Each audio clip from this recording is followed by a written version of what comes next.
Kalamassery strong റൂമിന്റെ താക്കോല് കാണാനില്ല.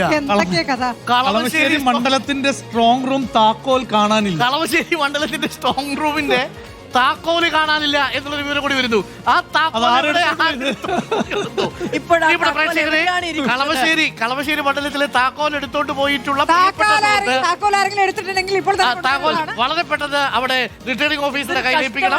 കമ്മിറ്റി ഭാരവാഹികൾ അവസാനത്തെ റൗണ്ട് അല്ലെ, അവസാനത്തെ റൗണ്ട് എണ്ണേണ്ട കളമശ്ശേരി മണ്ഡലത്തിലെ സ്ട്രോങ് റൂമിന്റെ താക്കോൽ കാണാനില്ല. താക്കോൽ എടുത്തുകൊണ്ട് പോയിട്ടുള്ള ഏതെങ്കിലും കൗതുകക്കാരനുണ്ടെങ്കിൽ വളരെ വന്നിരിക്കുന്നത് തുറക്കാൻ ശരിക്കേ ഉദ്യോഗസ്ഥർക്കിടയിൽ അവര് അപ്പുറത്തപ്പുറത്ത് ആരെങ്കിലും കയ്യിൽ നമ്മളത് ബ്രേക്ക് അല്ലല്ല, നമ്മുടെ സിനിമയിലെ മറ്റേ വാക്കി ടോക്കി അടിച്ചോണ്ട് പോയതുപോലെ ഏതെങ്കിലും ഒരു ചങ്ങാതി ആ താക്കോലൊക്കെ ആയിട്ട് ആ കളമശ്ശേരി മണ്ഡലത്തിന്റെ പരിസരത്തുണ്ടെങ്കിൽ ചങ്ങാതി അതൊന്നും കൊണ്ടു കൊടുത്താൽ അവർക്ക് ആ സ്ട്രോങ് റൂം ഒന്ന് തുറന്ന് ഇലക്ട്രോണിക് വോട്ടിംഗ് മെഷീനൊക്കെ എടുത്ത്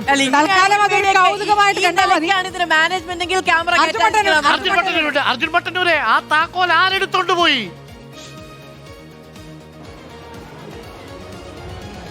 ഡോക്ടർ അരുൺകുമാർ, കളമശ്ശേരി മണ്ഡലത്തിൽ ആകെ 3 സ്ട്രോങ് റൂമുകളാണ് ഉള്ളത്. അതിൽ ഒന്നാമത്തത് പോസ്റ്റൽ വോട്ടിന്റെ സ്ട്രോങ് റൂമാണ്. അതോടൊപ്പം തന്നെ മറ്റ് 2 സ്ട്രോങ് റൂമുകൾ, അതൊന്ന് EVM-ന്റേതാണ്. അതിൽ ഒന്നാമത്തെ EVM-ന്റെ താക്കോൽ കൃത്യമായി തന്നെ ലഭിച്ചിട്ടുണ്ട്.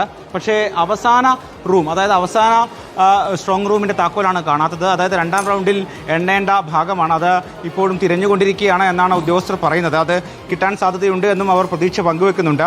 എന്തായാലും അത് വോട്ടെണ്ണലിനെ ഒരു തരത്തിലും ബാധിക്കില്ല. ഈ കാണുന്ന കളമശ്ശേരി മണ്ഡലത്തിന്റെ വോട്ടെണ്ണൽ കേന്ദ്രം ഇവിടെയാണ്. സ്ട്രോങ് റൂം പൊളിക്കേണ്ടി വരുമോ?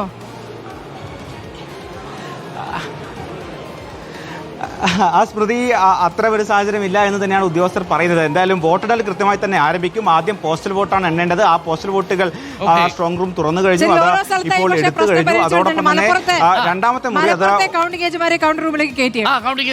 വെറുതെ ഉദ്യോഗസ്ഥന്മാർ ചില സമയത്ത് അനാവശ്യ ജാട കാണിക്കുന്നതാണെന്ന് ഇലക്ഷൻ കമ്മീഷൻ വളരെ വ്യക്തമായി പറഞ്ഞു. ഈ തെരഞ്ഞെടുപ്പിന് വേണ്ടി കൂടുതൽ പ്രത്യേകിച്ച് ഇൻസ്ട്രക്ഷൻസ് ഒന്നും കൊടുത്തിട്ടില്ല.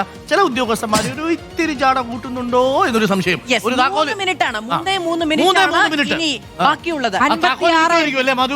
അവസാന റൗണ്ടിലേക്ക് സമയമുണ്ട്. കളമശ്ശേരി മണ്ഡലത്തിലെ 3ാമത്തെ റൗണ്ടിലെ താക്കോല് ആരെങ്കിലും എടുത്തുകൊണ്ട് പോയിട്ടുണ്ടെങ്കിൽ വളരെ പെട്ടെന്ന് അവിടെ കൊണ്ടുവന്ന് കൊടുത്താൽ ഇലക്ട്രോണിക് വോട്ടിംഗ് മെഷീനൊക്കെ പൊടുതെത്തി എടുക്കാം. പ്രിയപ്പെട്ട പ്രേക്ഷകരെ, 3 മിനിറ്റ് മാത്രം ബാക്കി. ഒരു പ്രേക്ഷകൻ പറയുന്നു, ഭരണപക്ഷത്തിരുന്ന് LDF-നെതിരെ ഒരു ചെറുവിരൽ പോലും അനക്കാൻ പറ്റാത്തിരുന്ന UDF-കാരെ എന്ന് ഒരു വിഭാഗം പറയുന്നു. ഇന്ന് UDF-ന്റെ തേരോട്ടമായിരിക്കുമെന്ന് പറയുന്നു. മുഖ്യമന്ത്രിയായി VD സതീശൻ വരുമെന്ന് മറ്റൊരു പ്രേക്ഷകൻ പറയുന്നു. ഇങ്ങനെ അനുനിമിഷം ചലിച്ചുകൊണ്ടിരിക്കുകയാണ്. റിപ്പോർട്ടറിന്റെ യൂട്യൂബ് വളരെ വേഗത്തിൽ മുന്നോട്ട് പോകുന്നു. പ്രിയപ്പെട്ടവരെ, വീരമംഗലം ക്ലബിലെ ഭാരവാഹികൾ ഇപ്പോൾ നമ്മുടെ പരിപാടി കണ്ടുകൊണ്ടിരിക്കുകയാണ്. ഒരു അഭിനന്ദനം അറിയിച്ചിട്ടുണ്ട്.